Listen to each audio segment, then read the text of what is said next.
हिमाचल प्रदेश मंत्रिमंडल की बैठक सीएम सुक्खू की अध्यक्षता में सचिवालय में हुई, जिसमें 3 नए नगर निगम योजना ऊना, बद्दी और हमीरपुर बनाने पर कैबिनेट ने मंजूरी दी। इसके अलावा 2 नगर निगम और 6 नए नगर पंचायतों के गठन को कैबिनेट ने मंजूरी दी है और लोक निर्माण विभाग के मल्टीटास्क वर्कर्स के मानदेय को 500 रुपए बढ़ाने को कैबिनेट ने मंजूरी दी है। कैबिनेट ने 70 साल के ऊपर के सभी बुजुर्गों को आयुष्मान भारत योजना में शामिल करने पर सहमति बनाई है।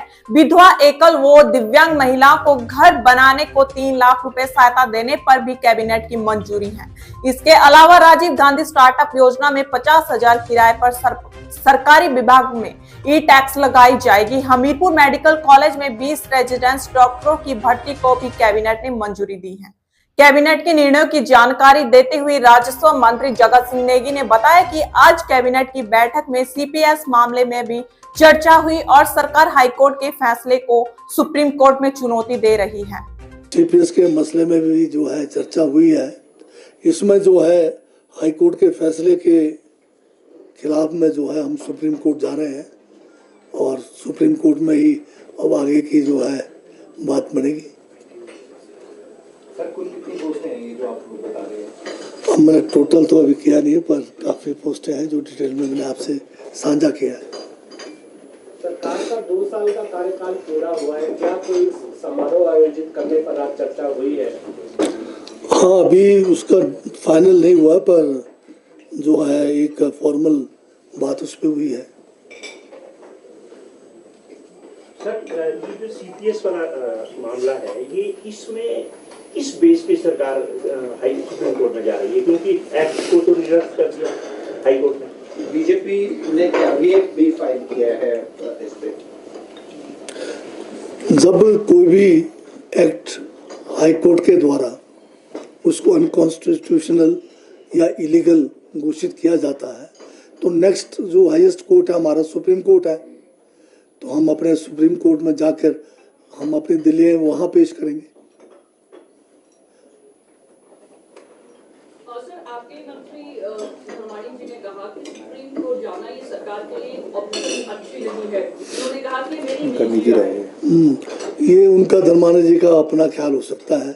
सरकार का तो ख्याल ये कि क्योंकि कोई भी जो फैसला है वो अंतिम तभी माना जाता है जब आप सुप्रीम कोर्ट से उसका अंतिम निर्णय होता है, क्योंकि हाई कोर्ट के बाद सुप्रीम कोर्ट है, तो हाईएस्ट लेवल पर इसका हमेशा के लिए फैसला हो जाए कि हमारा कानून गलत था या सही था।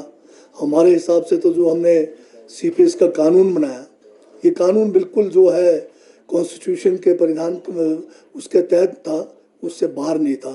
क्योंकि जिस अन्य जो स्टेट्स के सीपीएस के केसों का हवाला दिया जा रहा है, जिसमें आसाम का है, आसाम के केस में सीपीएस को मंत्री का दर्जा दिया गया है, जबकि हमारे एक्ट में सीपीएस को कोई मंत्री का दर्जा नहीं है प्राप्त। तो ये भी एक बहुत बड़ा मुद्दा है। और बाकी दूसरी बात है कि एक और जो है हमारे माननीय हाईकोर्ट ने फैसला किया है कि जो ऑफिस ऑफ प्रॉफिट 1971 का जो कानून है, उस कानून को तो निरस्त नहीं किया है, परंतु उसके अंदर जो क्लॉज डी है 3D, जिसमें सीपीएस को उस के ऑफिस ऑफ प्रॉफिट से बाहर रखा गया है, उसको भी उन्होंने जो है एक किस्म से इनवैलिड किया है। तो उसके बारे में हमें जो है सुप्रीम कोर्ट में इसका जो है अपील करना है। भाजपा इसको लेकर हमें जब से बाहर हुए हैं लोकतांत्रिक तरीके को मानने को तैयार नहीं है। पहले उन्होंने धन बल से या फिर जो है दल बदलने के उससे या अनैतिक तरीके से, असंवैधानिक तरीके से कांग्रेस की सरकार को गिराने का प्रयास शुरू से करते रहे हैं, जिसमें जो है कई 150 करोड़ से ज़्यादा पैसा भी खर्च हुआ बताया जा रहा है। और आज भी ये लगे हुए बड़ी बेशर्मी के साथ एक चुनी हुई सरकार को गिराने के लिए लगे हुए हैं। अब जयराम जी से मैं ये पूछना चाहता हूँ, जब आपकी सरकार थी तो ये जो सीपीएस का कानून है उस समय भी तो था आपके समय में। आप अगर इतने मतलब जो है संविधान को मानने वाले हैं, सीपीएस के खिलाफ थे, तो आपने अपने समय में 5 साल के कार्यकाल में ये जो सीपीएस का कानून है इसको जो है हाउस में लाकर इसको जो रिपील क्यों नहीं किया? और आपके समय में बीजेपी के समय में 2008 से लेकर 12 तक जो सती जी जिन्होंने जो है इस केस को माननीय हिमाचल हाई कोर्ट में जो सीपीएस के खिलाफ उठाया था, वो खुद भी इसके जो है फायदा उठाकर पूरा 5 साल इसका मजा लिया इन्होंने। और जब ये सत्ता से बाहर हुए तब कहते हैं कि ये सीपीएस का कानून गलत है। उसी कानून को सही मानकर ये सारे सीपीएस बने बीजेपी के लोग।